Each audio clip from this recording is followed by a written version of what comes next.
And we are back with another episode of the Hockey Princess podcast. I am your host, the Hockey Princess. We have Chris, the old guy, once again.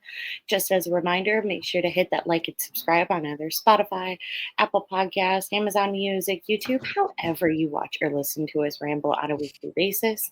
If you are going to a game this season, please, please, please wait for the whistle. Do not get up while the puck's in play. The bathroom will still be there. The food will still be there. The beer will still be there. And if you are looking for a food option prior to the game, highly recommend Su Taqueria El Rey del Taco over on Ogden, the closest spot outside of the United Center to get food. And it tastes so much better than the food inside the United Center. Let's It get into does. it. It's delicious. We got the NHL world, like we talked about last week. There's this like funky competition thing going on called the Four Nations. The finals will be tomorrow, which will be today when this comes. Or no, sorry, I don't Thursday. know what day it is. It's Thursday. Thinking that we're recording on a Wednesday night. So it'll be a couple of days. It'll be today when this episode comes out, and it's shocker. It is USA versus Canada. This is not a surprise. I would like to do a big shout out, though, for Sweden and Finland as it's coming out now. Sweden was absolutely wrecked with like some flu variant on their roster, and Finland came into this competition incredibly injured and then got more injured as the competition went on. And I just like to shout them out because I think USA versus Canada, I know I'm one of the few people, is really just boring. Boring? Yeah, I will not be watching on Thursday. Boring? Yes, you will be watching. You will be watching. You will be watching. Well, you'll be at dinner with me, and you'll be. I'll be watching. Yeah, we could get into that a tiny bit as far as these slight little injuries and how all of a sudden everything got catered to USA and Canada, where Sweden and Finland did not have those options.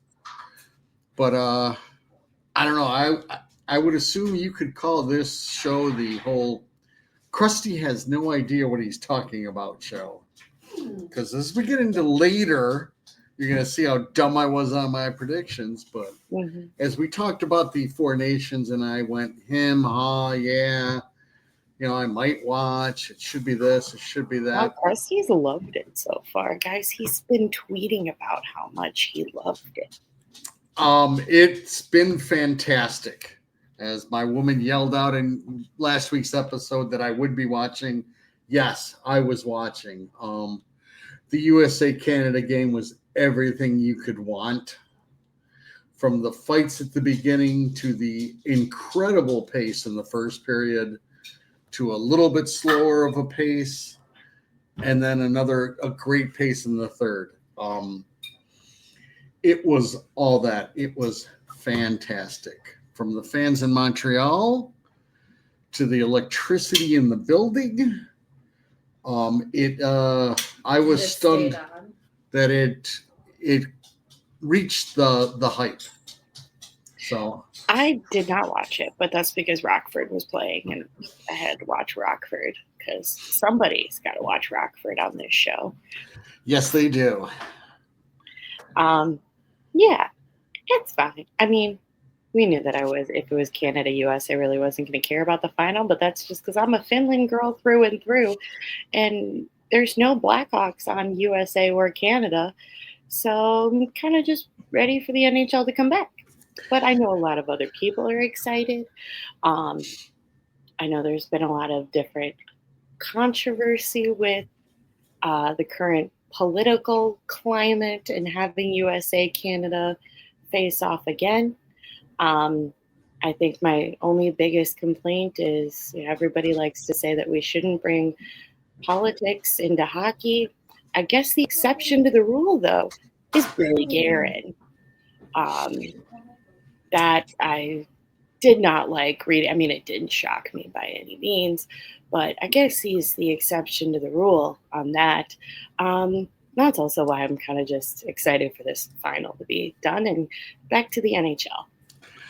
Well, yeah, I'm completely on a different opinion. Number one, I don't know what Billy Garen said. Billy Um, Garen would like our current president to be at the finals, and that this 51st state thing that's been going on has really fueled the boys in the locker room. okay, well, yeah, Billy Garen's a silly, silly man. Again, he's trying to build up more of the hype. I've liked the hype. I've liked the way most of the players have handled when it comes to the political aspect of just I don't need to talk about it. Um, That's I wish that I was on your media feed because I've been just seeing the exact opposite oh yeah, I haven't and just seen. learning. I mean, kind of, I know everybody's political affiliation in the hockey world because it's hockey, but it's just that's all I've been getting on my feed. Oh, my feed doesn't get that stuff. Yeah, I make sure to keep that noise away. I got no need for that noise. Um, yeah, is far as I said, the fans in Montreal were fantastic. I understand a little bit of booing, this or that. I don't like to get in rants for people who don't watch a lot of hockey, and that's what this was set up for, to draw more interest. Hmm. Which it But did. that booing thing's been going on for a while, and if you're impressed with the Canada US hatred, that happens every year at World Juniors. It's been going on a long, long time. Yeah. Welcome to our world. Yes, stay here. It's very exciting. Okay, come back for the Olympics next year. The only thing is when people were going completely nuts about Team USA. Remember, that was just the preliminary round. We did the same thing in 2010 and then lost the Gold Cup game. This game on Thursday should be phenomenal. You need to remember Canada was without their best player, and their best player will be playing Thursday. So if Cale Makar is completely healthy, that changes everything. I am very curious because we did get there was a little bit of a rumor mill and notice that Charlie McAvoy is now week to week for the Boston Bruins because he was hurt during Four Nations.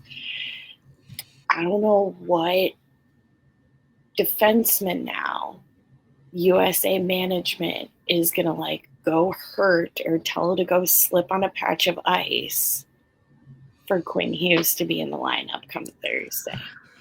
We need one more injury. If Quinn Hughes is in the finals, guys, it's a different story. I might actually care. Probably not because go Finland.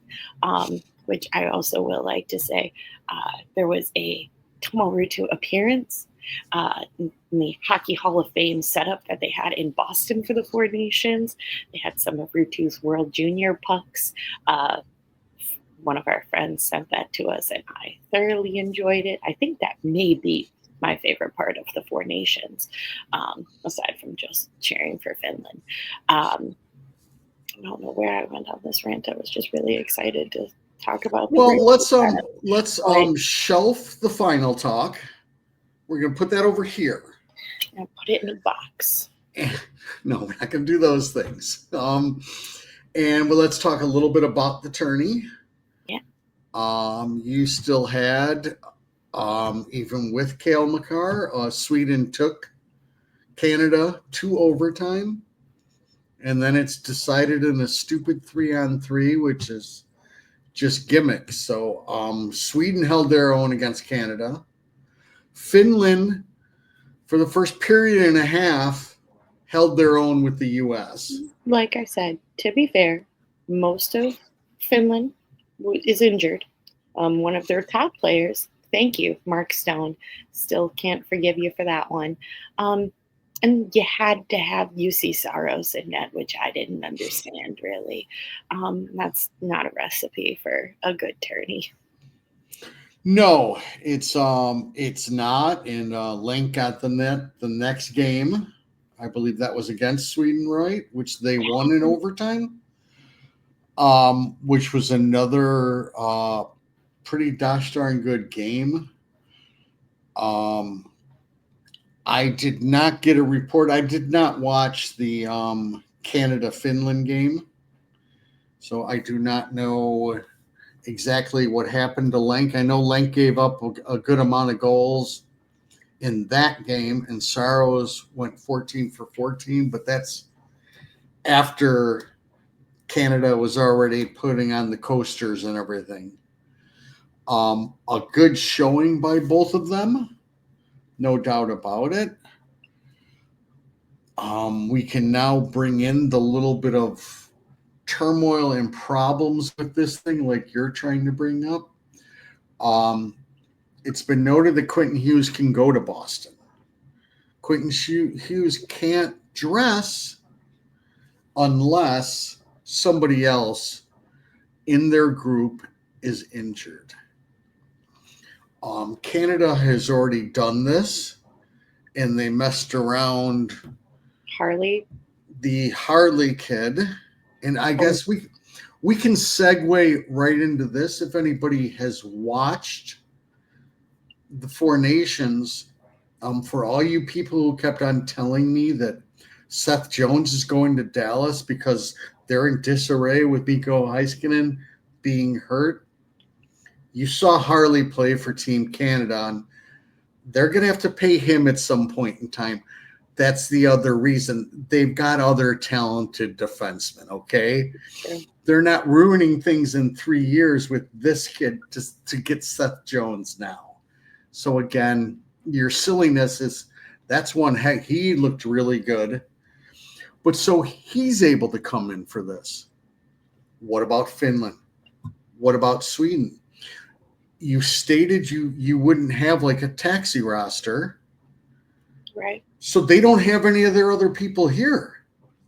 Right. And they're already thin to begin with. That's the one problem we've noticed in this. That has to be worked on a little bit. I listened to some of Friedman's broadcast, and it was a big to do if they would carry a taxi squad, how many, this and that. And the players are like, listen, if we can't do anything with the team, we'd We like to want to go go on on vacation. we'd like to go on vacation. And they couldn't come to a great agreement with the number of players. Even as Shea Theodore got hurt for Canada in practice, I believe, right? Or was that early in the It was first the game? first game. Early in the first game, the group that's putting this together was unsure how they were going to handle that. Originally, Hartley was told just stay at home. Then Hartley was told he could just go to Boston. Then all of a sudden, Hartley was told he could go to Montreal. But if Cale Makar is on the ice, he's not allowed to be on the ice. So it was just a lot of weird stuff. At the end of the day, it's more slanted because of the locations for these games for USA Canada. You are correct that there's a little bit of beef that should be for the restrictions that Finland and Sweden had to go to, and then the difficulties for them to get their players back. I'm sure a lot of players went home for a week. Right. So that needs to be figured out a little bit more. But the tourney in general has skyrocketed as far as getting new fans in. Oh, Um, absolutely. it definitely did that, and you know me, the more the merrier. That's This kind of is the point of our show. this is the best game around. It's also the best game to see live by leaps and bounds around. What they got to see at the beginning of the USA Canada game was And I want to say, like, I'm not hating on USA Canada. I don't hate the hype. I don't want to, it's not one of those things that, because everybody likes, I've decided to hate. It's just so predictable on every level of like international competition, at least semi recently, that it's USA Canada in the finals. More Um, often than not.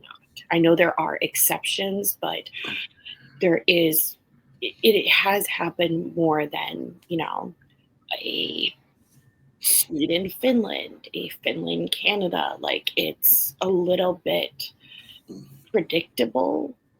Um, no, I hear you on that front. And plus, there's only 4 teams, and we can get into that a little bit too. There are plans for everything else. The Olympics will be next year.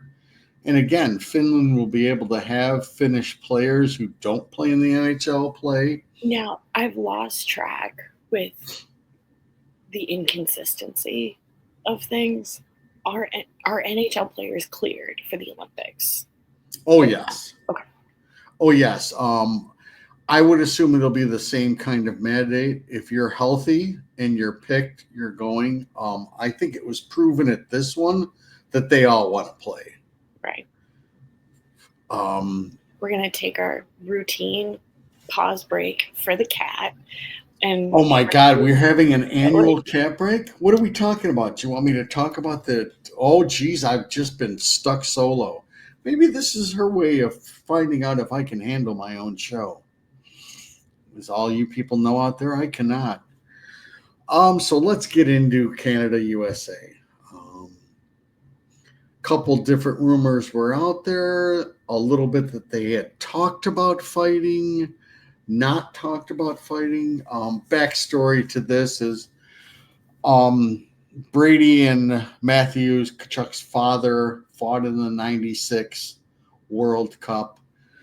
For those of you who don't know what the World Cup is, back in the '90s, every other year we used to have a World Cup tourney game.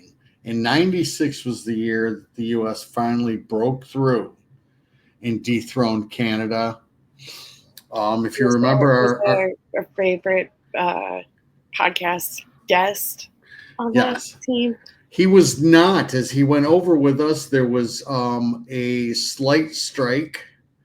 And so there was a little bit of a contract issue.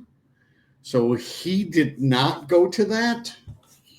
So, but there was multiple fights. You can videotape Kachuk and Adam Foote swinging their lumber at each other like crazy. It was a nasty 3 games. So this hatred has been here for a while, but their father was the main fighting person in the '96 one. Said by some. I did appreciate all of the Mighty Ducks Bash Brothers references that people made on Saturday when Brady and Matthew fought. I very much appreciate any Mighty Ducks reference. Yeah, and I think the fighting went off without a hitch. I will give it to, just because I like him a little bit more, I'll give it to Brandon Hagel over Matthew Kachuk. Yeah. From what I have heard, that was set up during warm-ups. They finally decided that they were going to start this off with a bang. Oh, it was before warm-ups. And Brandon Hagel. Group chat. With Brandon Hagel? Not with Brandon Hagel. It was between the 2 Kachuk brothers, and JT Miller had a group chat that they were going to drop the gloves immediately. Yes, that very well could be, but you still need people to answer the bell on the other end. And Hagel doesn't shy away from anybody, and Hagel's not a big boy. So, but yeah, the first fight I would give to Hagel. I'll give Brady Kachuk a little bit of an edge over Bennett, but Bennett's a nasty customer too. And then you had the third one where JT Miller took a 2-minute penalty as he has his gloves off, waiting for anybody to fight him. And Colton Parenko, who's had one NHL fight, beat the shit out of him.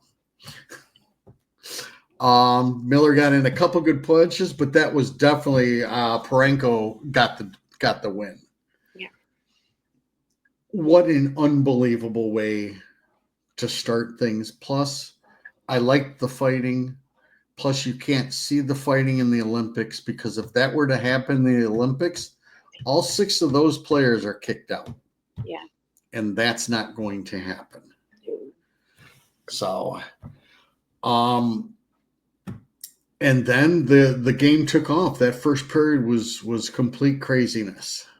It was a pretty even game. Connor McDavid was Connor McDavid for a goal. But more importantly, Jake Gensel was Jake Gensel. Yes, I mean, Team USA has Jake Gensel and they have Eichel. They're both superstars. Neither is to the level of McKinnon or McDavid.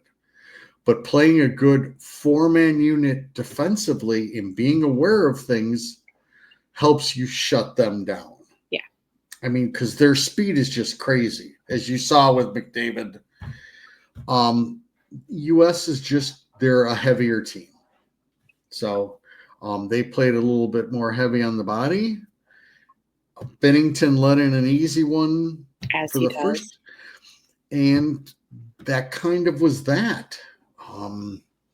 Still a phenomenal game. When this thing started, you looked at that forward group, and in Canada's is heads, feet, everything above USA's forward group. And that's a good forward group. Defensively, they're about even. With a healthy Cale Makar, Canada's better. But then the US has the goaltender.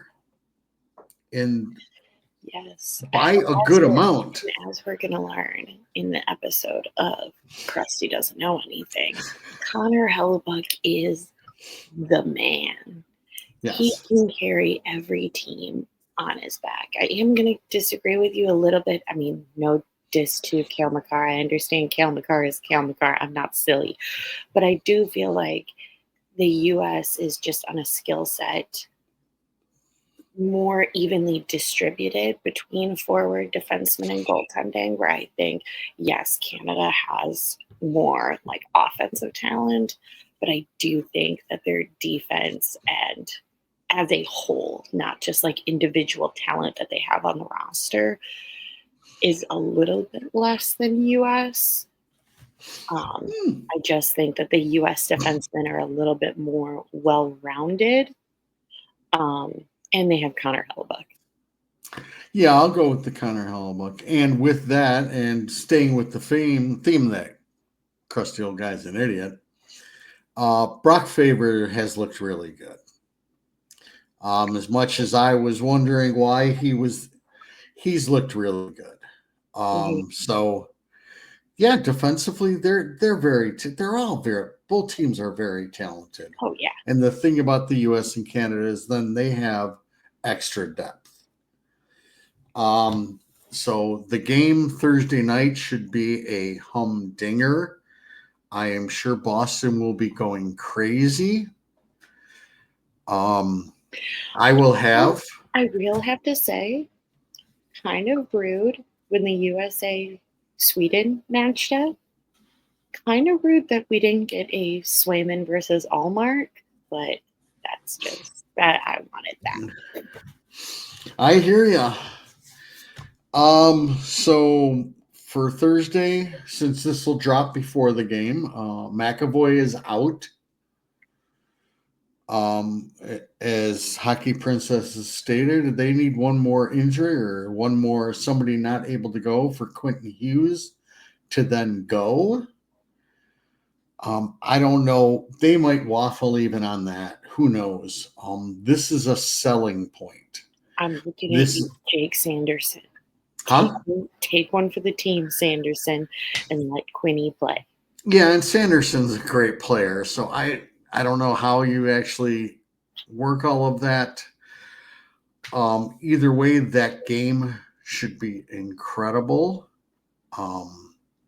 If I was a betting man, which I am not because I'm not very good at it,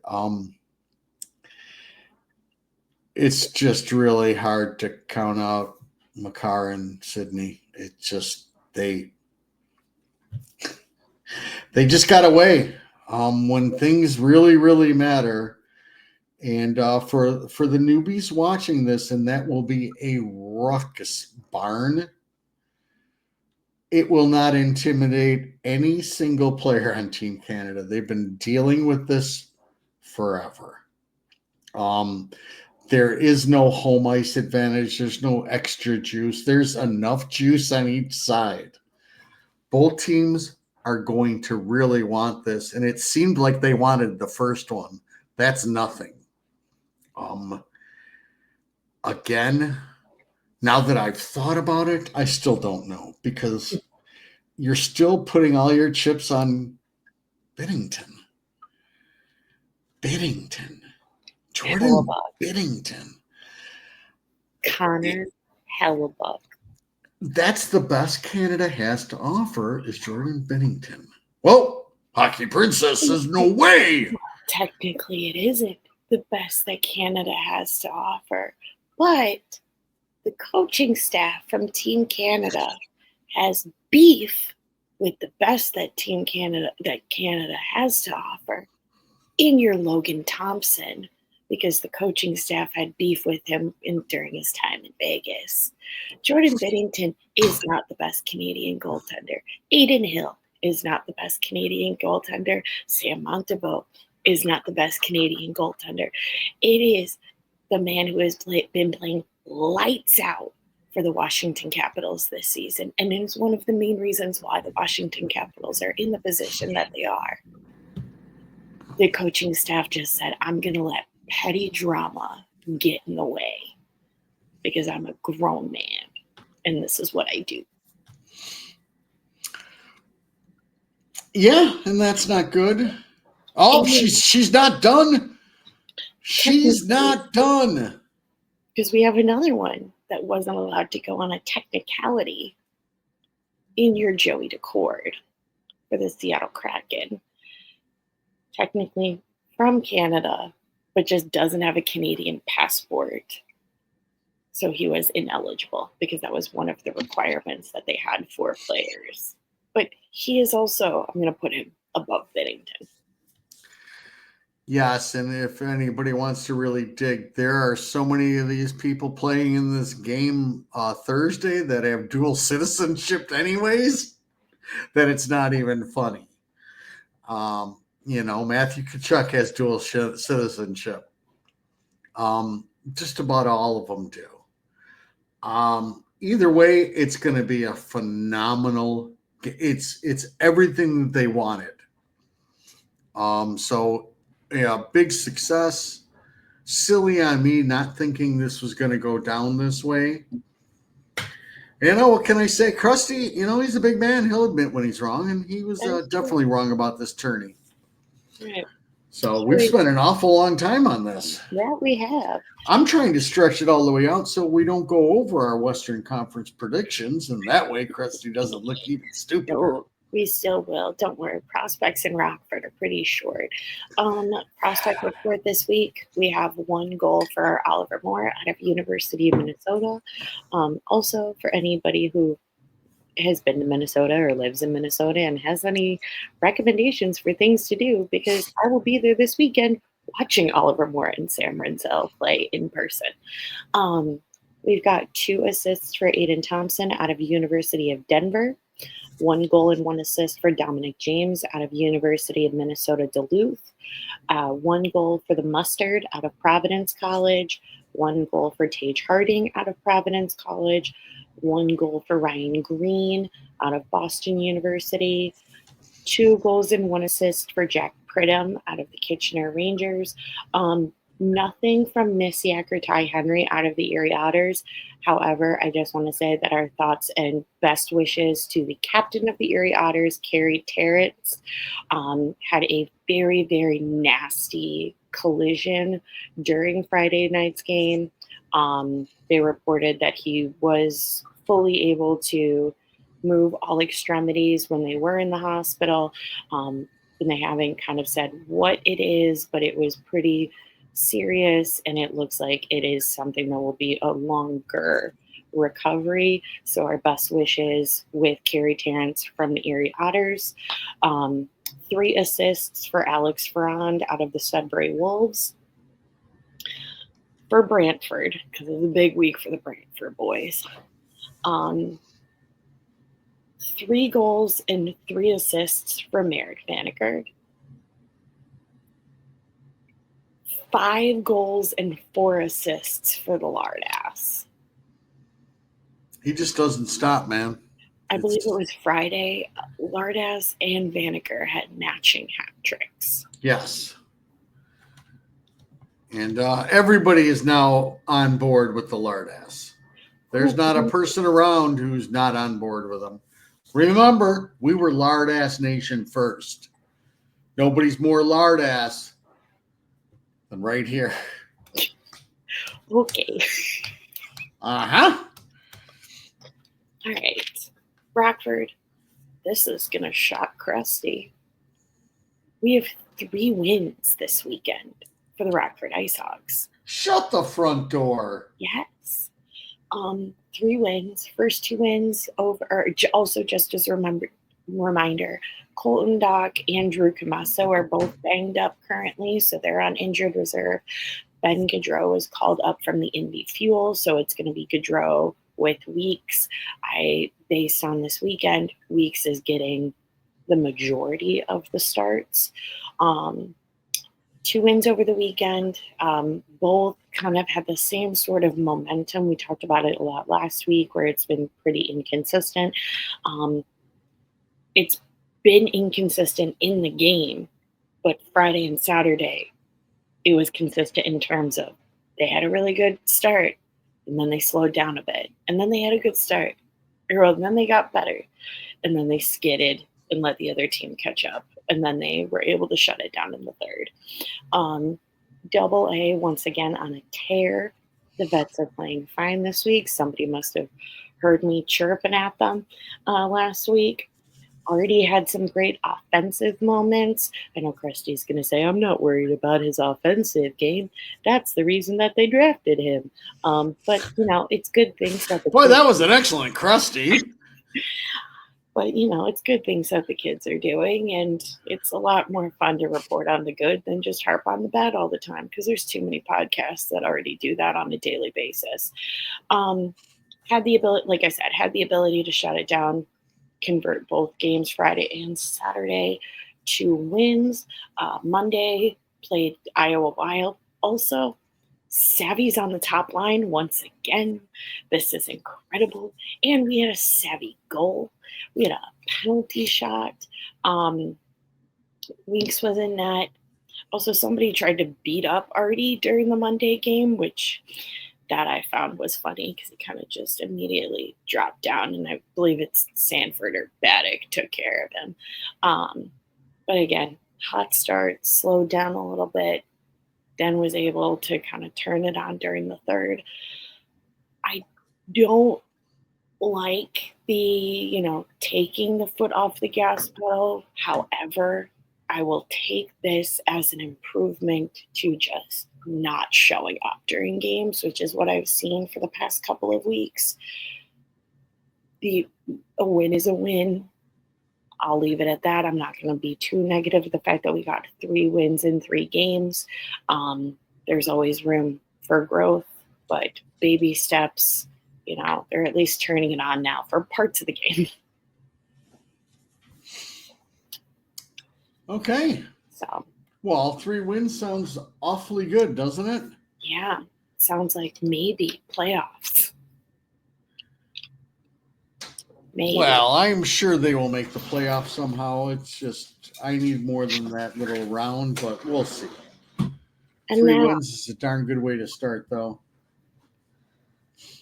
Guys, we're going to go through our predictions that we made back in September about how we thought these teams were going to go. We're going to do East first, so then maybe by the end nobody will be listening, and then nobody has to see how wrong Krusty was. Let me see. Krusty was wrong? Only on a couple things. That is true. All right, I need to pull up the actual standings. We're going to start with the Atlantic. But some of the stuff that I was wrong on, I was way, way wrong. Yes. Okay. Also, to be fair, a lot of wacky things that I don't think people expected to happen. Truba got traded. But why is that the only thing that's coming to my brain? Other wacky things have happened with trades. Oh, they sure have. The JT Miller trade. All right, so the Atlantic. How do we know what our Because I listened to our episodes. Oh shit. All right. All right. Well, when we get an intern, we're gonna have a nice graphic somewhere about where they're at, but that intern hasn't come yet. All right. It's coming though. For the Atlantic. Okay, I'm trying to number 8 currently is the Buffalo Sabres. Okay. Which we both had the Montreal Canadiens. Okay. To be fair, number 7 right now is the Montreal Canadiens, so it's not that bad. Probably at some point a couple of weeks ago it was flipped. Point is, they're both bottom right now. So like I said, number 7, we both had Buffalo, and it's Montreal. Number 6, a bit of a shocker right now. Number 6 currently in the standings is the Boston Bruins, which both Krusty and I had them as number 1 in the Atlantic. Oops. But that was a big swing and a miss. We both had the Ottawa Senators in 6. Well, Ottawa's done better. Boston's definitely tanked. Krusty, what do you think is Boston's issue? At the end of the day, there's not enough talent there. There's nobody to put the puck in the net. Basically, after you look at Pasta and Marchand, who else are they getting goals from? Right. And that, at the end of the day, is their problem. When you have enough talent, off nights, you're able to compensate. And now they can't compensate on the off nights. And Swayman it's been a little bit to get used to carrying a heavy load. And the guy that's backing him up has played like crap whenever he's played. So right. So all of those 3 things, but at the end of the day, there's not a lot of talent. I understand the Boston way, and that still might get them in the playoffs just because they're Boston. They play a certain way, but that's their main thing is nobody to put the puck in the net. Yeah. Next, at number 5, we have the Dead Wings, which you had the Dead Wings at number 5. You were correct. That's right. Hooray for me. I had the Tampa Bay Lightning kind of out of spite. But that's okay. I don't think I'm right on really anything because I just go off of vibes. The number 4 spot, you had the Tampa Bay Lightning. I had the Dead Wings. And currently it's the Ottawa Senators. They're doing a lot better than either of us predicted.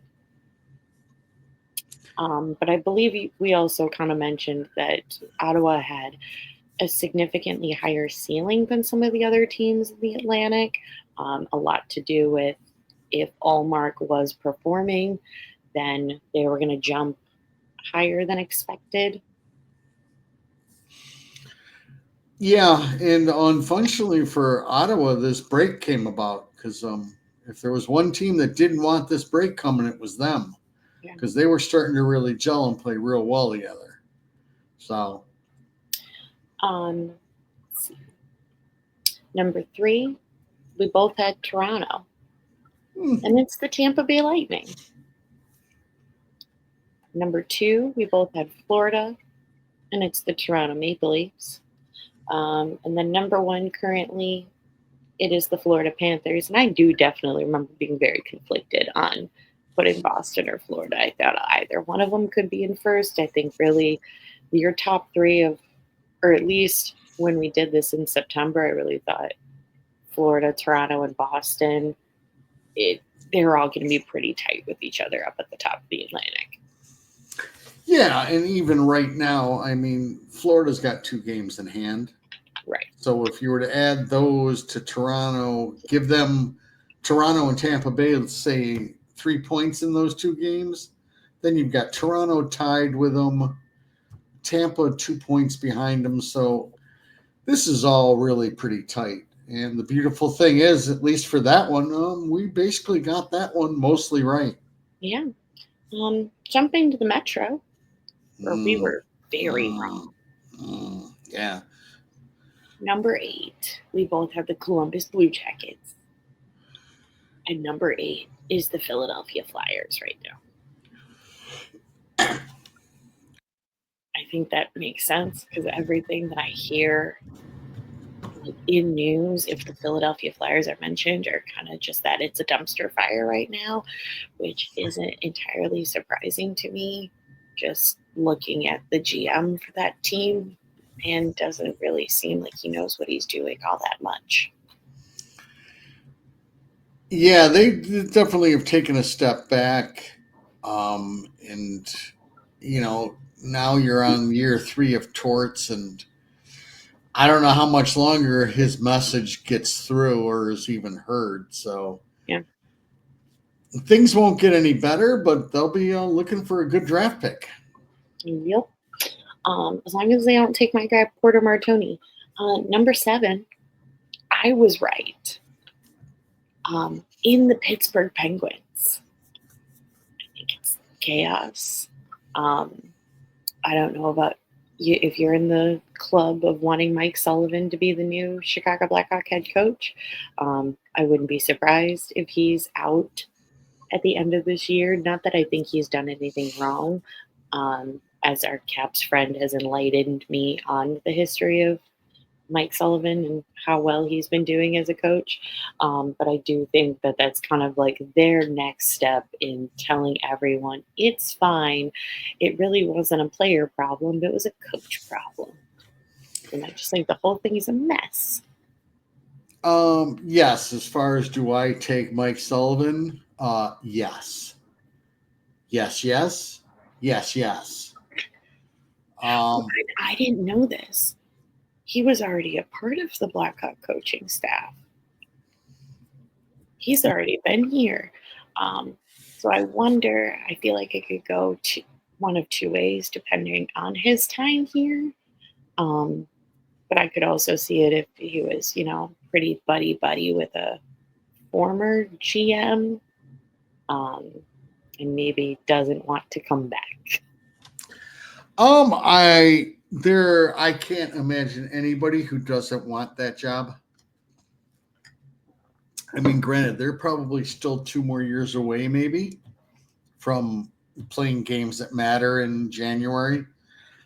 But it's an original 6 franchise. It's Chicago. It's the gosh darn Blackhawks. I mean, nobody's turning down that job. Um, Again, what does someone need to say in an interview? I think you have to kiss the ring a little bit of Kyle Davidson, and a lot of people might not be all that interested in doing that. So, um, do I take him? Yes. That's somebody who's been around the block. He's a stern coach. They'll at least listen to him, or he will give him the stick. He'll give him a little bit of the carrot, but he's got no problem going to the stick. So, Right. Number 6. Well, I'm sorry, number 7, you had the Philadelphia Flyers, so you weren't that far off with them. Number 6 currently is the New York Islanders. I was really, really wrong on that one, guys. It's sad. 6 is the Islanders. I had the Philadelphia Flyers. And you had the Washington Capitals. yeah, this is the beginning of me having a lot of egg on my face. I mean, Yeah. Same. Um, yeah, oops. I'm sure I couldn't have had the Islanders much more higher because me being a Roy fan. Funny you should say that. Funny. Because at number 5, currently it's the New York Rangers, which we both whooped on. But you have the Islanders at number 5, Yeah. and that's where I have New Jersey. Which earlier in the season looked really, really bad. Now it doesn't look as bad. But yeah, 5, we have the Rangers. They have a locker room problem. There's a culture problem. There's a management problem. There's an everything problem in Madison Square Garden right now. To quote Jacob Trouba, it's an honor to be fired by Madison Square Garden. Right, and there's still a good chance they make the playoffs. I know. And then you're the Washington Capitals as the top team, and your present is you get the Rangers. That doesn't seem right. So they can still cause some noise. They're within playoff contention. And when you have one of the best goaltenders around, anything's possible. Yeah. Number 4 currently is the Columbus Blue Jackets, exceeding all expectation. Good for them. I have the Washington Capitals. You have the Pittsburgh Penguins. Thanks, Sid. That's right, Sid. Pick it up. Pick up the pace. You still have the opportunity to make me right. Okay? And I expect it out of you, Sid. I've got faith in you, Sid.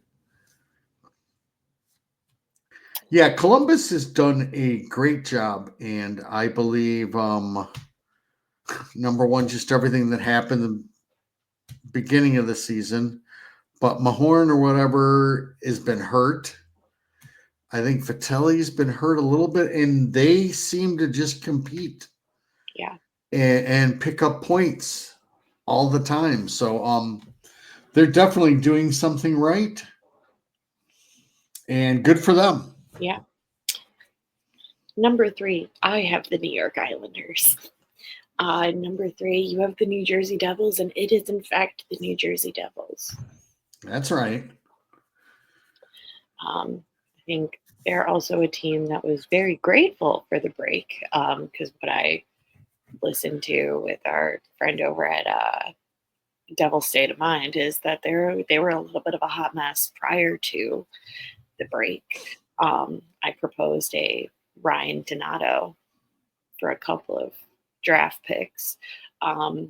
So who knows? I do think that they're one of the team that's very much going to be in a buying position, depending on who is available from the trade deadline. Yes. I mean, their biggest concern is goaltending just because, their goaltender just got hurt. So Markstrom's out for, I believe, another 3 weeks. Hopefully he's back within 3 or 4, at least ready for playoff time. They're a dangerous team. And yes, they will be buyers because they're in their time to start making a run. So, number 2, we were both correct. Because if there's one thing that you can count on Carolina for, is to be not number 1 in their division. We both have Carolina, and it's the Carolina Hurricanes. And at number 1, we both whiffed and said the New York Rangers, and it is in fact the Washington Capitals. Again, we talked about it a tiny bit last week. Is for every Pittsburgh, there's a Washington too. What they've done has been unbelievable. I just started scrolling through a little bit of it. I believe now they've let in the least amount of goals in the league. And yet you keep that goaltender off the Four Nations roster because you have a weird beef with him. Right. And you're doing it with your number 1 centerman who I thought you couldn't play defense. He's obviously he's playing some defense too. It's not like Dylan Strome is just out there playing offense, not on a team that's this good at keeping the puck out of the net. So again, that's a big swing and a miss, but that's a group buying into everything. I still got a bad feeling that everything goes this route and they get bounced by the Rangers in the first round. But you Oh know, no, I'm what is hoping. crusty old guy? If we know one thing, crusty old guy doesn't know what he's talking about. Well, it doesn't look good either if they end up playing Ottawa. Because as I was told by our Caps friend, they don't have a good track record for them playing Ottawa. But the thing is I do need Florida to match up with Detroit. If Detroit's going to be in the postseason, that way I get a Kane versus Rutu. Very entertaining.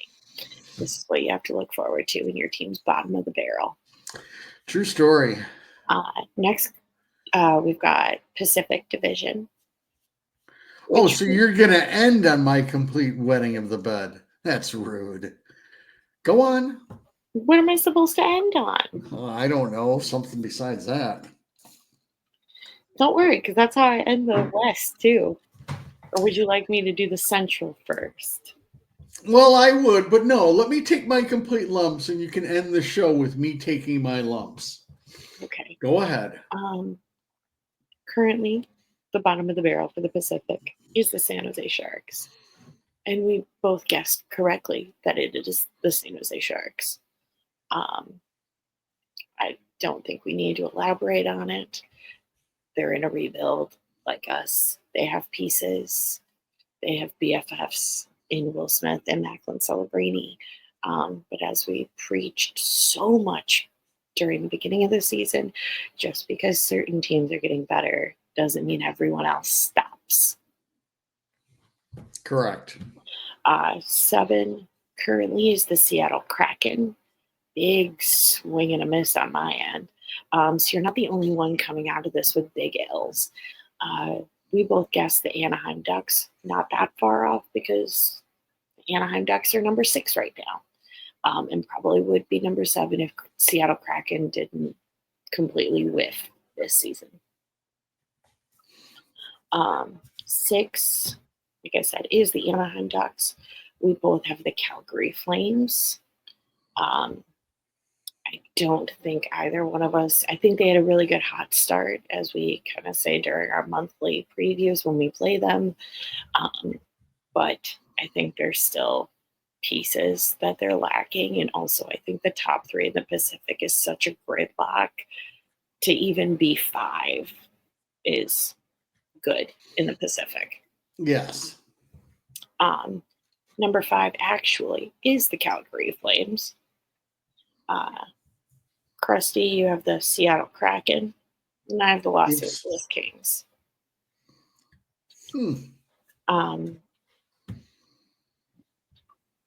Not that bad. I'll be okay with it. Yeah, could be worse. And then flip-flopped for number 4, it is currently the Vancouver Canucks. And you have the Los Angeles Kings, and I have the Seattle Kraken. I just like Seattle's jerseys a lot better, so I had to put them above LA. And I like LA. I just don't trust them long term, I think, based on consistent round 1 exits. Yes. I just don't trust the roster necessarily, and that's not a dig to the roster itself. I think they just have the misfortune of constantly playing Edmonton. Number 3 is the Los Angeles Kings. You have the Vancouver Canucks, and I have the Vegas Golden Knights. I think LA out of the Pacific is maybe one that's exceeded expectations. I think to be 3rd in the Pacific, shortly behind Edmonton and Vegas. So what is there? The point differentials. Well, Edmonton and Vegas both have a couple of games in hand compared to Los Angeles as well. So that's pretty gosh darn good for LA. Yeah, but I mean, they're probably not good enough to catch one of those 2, which means they're going to have to play one of those 2 in the first round. So that's some yuckies. Yeah. Number 2 currently is the Vegas Golden Knights, and we both have Edmonton. I think both of them are pretty flip floppy in terms of all predictions because I think they're going to be in a constant battle, at least for the foreseeable future, as long as both of them have, the rosters that they do have. Yep. Number one currently is the Edmonton Oilers. You have the Vegas Golden Knights because they're your best friends because you love Vegas. And I have the Vancouver Canucks because I cannot put Edmonton or Vegas at number one. I can't do it. I'm fine with being wrong. Vancouver's got Quinn Hughes and Kevin Lankinen, and I just despise Edmonton and Vegas. Wow. See, I don't go from an emotional standpoint. I'm not putting Corey Perry at number one. I don't care if that's from an emotional standpoint. It's just one player.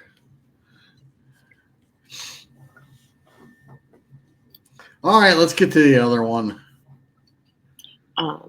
Central, where Krusty really whiffs. Number 8, we're all correct. The bottom of the barrel of the Central is us. Shocking. Number 7, currently, another big whiff for Krusty, is the Nashville Predators. I have the St. Louis Blues, and Krusty has the Winnipeg Jets. Now, he even says in the episode back in September that he knew this was going to bite him in the butt.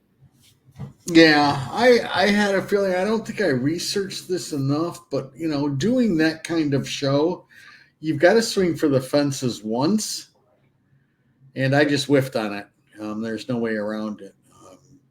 Winnipeg is the one of the top teams in the league, and Nashville is Nashville. Yeah. Number 6 currently is the St. Louis Blues, and we both had the Minnesota Wild for some reason. Yeah. Weird. I didn't expect Minnesota to play the way they're playing. And again, they've only got a goals differential of +4. They've only scored 163 goals. So there's a lot of smoke and mirrors there. Why not? As to how they're actually doing this. So, yeah, okay, I'll just leave it at that. Number 5, which I got right. Very excited about this. So 5 currently is the Utah Hockey Club. And then, Krusty, you had the St. Louis Blues. So neither one of us were pretty far off for St. Louis. Number 4 currently is the Colorado Avalanche. I have the Winnipeg Jets, and you had the Utah Hockey Club. I did. That Utah Hockey Club kind of messed me over. I was expecting a little bit more. I was really expecting the new place to really give them a bump. Krusty will be at the new place in another week. So let me know how bad your visibility is. Huh? Let me know how your visibility is. Well, I got the tickets. I'm hoping that my visibility is just fine, but if I wet the bed on it, I'll let you know. Yeah. Currently, number 3 is the Minnesota Wild. I had the Nashville Predators. And you have the Dallas Stars. Mm-hmm.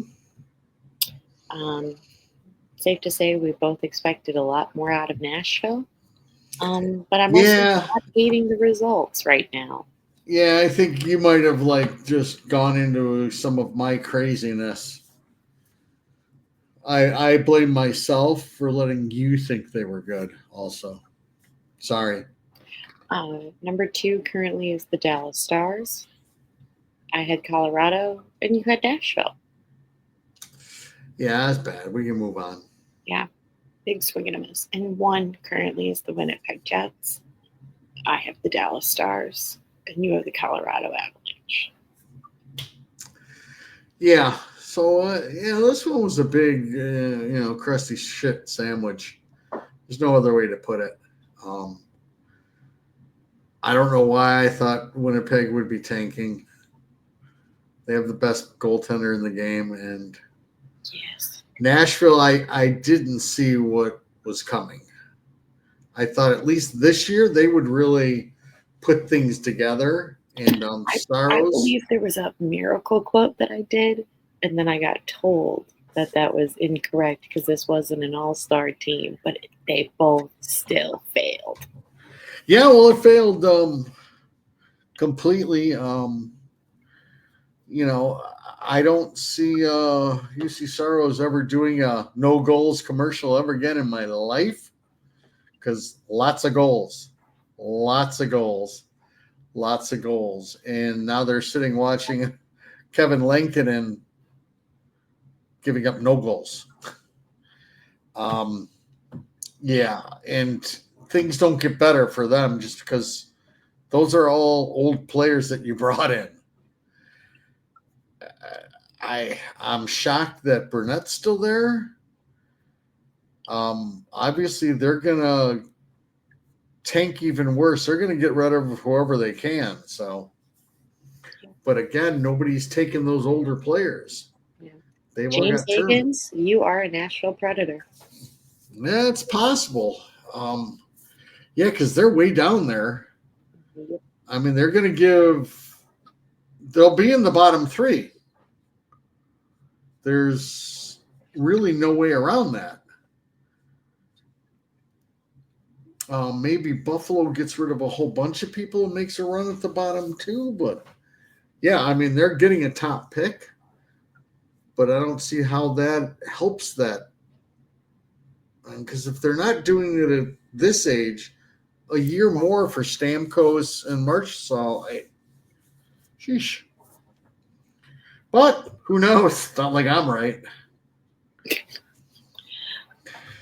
All right, Christy, you got any other thoughts and feelings for this week?